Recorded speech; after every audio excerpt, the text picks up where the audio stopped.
अगर आप चाहते हैं सोनाजी म्यूजिक का ऑडियो वीडियो सबसे पहले आप तक पहुंचे, तो चैनल को सब्सक्राइब करके घंटी को दबाना ना भूलें। ए जी परिगवा में सोने के मेला लागल बा। अरे चली ना निरहुआ आवता रे, रवि किशन जी, अमरपाली जी और संगे संगे राजपाल यादव जी आवता रे। चली ना खूब घूमल जाई, बहुते नीमन लागी, बहुत मजा आई।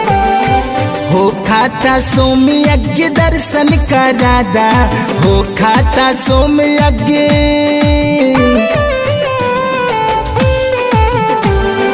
हो खाता सोमयज्ञ दर्शन करादा। ए राजा परिगवा के मेला घुमादा, ए राजा परिगवा के मेला घुमादा।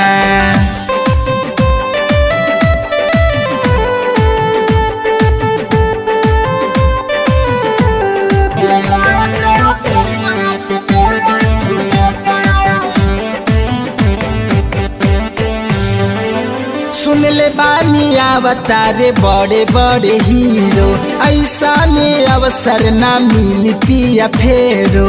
ए जी चली ना। सुन ले बानी अवतारे बड़े बड़े हीरो, ऐसा ने अवसर ना मिली पिया फेरो। अवतारे राजपाल वनहु से मिलादा, अवतारे राजपाल, अवतारे राजपाल वनहु से मिलादा।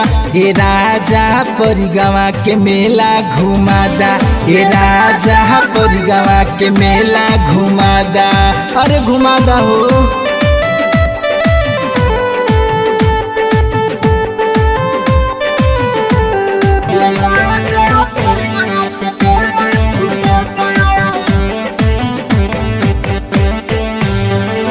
भोजपुरिया स्टार रवि जी आई है, संगमा मनोज अमरपाली जी आई है, बहुत मजा आएगा।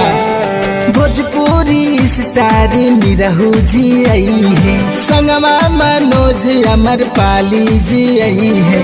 राकेश अर्जुन सबके बतादा, राकेश गोलू चल के किशोरी के गाना सुनादा। ये राजा परिगवा के मेला घुमादा, ये राजा परिगवा, अरे मेला घुमादा ये राजा।